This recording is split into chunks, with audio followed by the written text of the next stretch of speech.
Next up, we get the hardcore title match, which is Maven against Goldust, a match that goes for 3 minutes and ends in a no contest when Spike runs in and pins Maven to win the title after Maven's been hit with a trash can by Goldust. Crash Holly then runs in and chases Spike through the crowd, and so do Goldust and Maven, and that's the end of this little contest. Interesting that Maven got himself a WrestleMania match here, despite the fact that it wasn't really his match because it was won by somebody who wasn't even in it. Matt, any thoughts on this little thing? Just a few, because I'm actually a big fan of Maven. I watched the entire series of Tough Enough that he won and was a big fan of the show as well. Obviously, he's, for the most part of his career, he's going to be remembered for his elimination of The Undertaker in the Royal Rumble, which was absolutely amazing.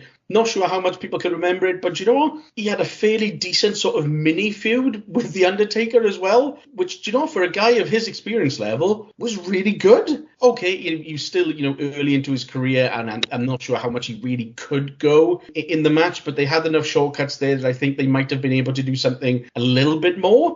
So, yeah, I was a little bit disappointed that I do feel they perhaps could have done something a little bit different. Maybe Goldust was the wrong opponent, I think might have been the issue here. I was into Maven as well, actually, strangely enough. I thought this was quite a nice story at the time. And I feel like I'm obsessed with music and music rights now. Thank God you mentioned it, because I forgot.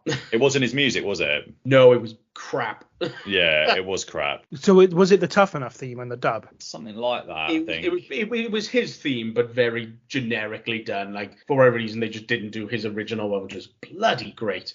I quite like Maven too. That makes a trio. I was quite a fan of his. I thought Tough Enough, the series, the first series was really good. Really enjoyed it. And I think, it was one of those classic things where I think they could have made more of Maven. I think that the Rumble elimination of The Undertaker should have been just the start of what they did with him. He should not have been relegated at this point to the hardcore title match, which lasted 3 minutes or so. I'd rather you left him off the show, to be honest, than do this, because it just defined him down. And I don't think he was particularly skilled. I do think he was very green and was struggling a little bit. And actually, to your point, Matt, if you're going to put him in there with someone, Goldust is probably the kind of guy to do it. Veteran, long-term guy, experience, should be able to carry him through the match. But they didn't. They had 3 minutes. So they didn't really have a lot of time to work with. But yeah, I felt like in the end it came down to, again, sort of ego. And I think that's the thing that really is the theme for me of this, not just this show, but this period, is that all the old guys started to get really upset. And all the top stars basically suddenly withdrew into themselves and became much more selfish and much more kind of a little bit worried about their positions. I mean, obviously Austin leaves the company sort of 3 months after this because he's not happy about booking that they're giving him.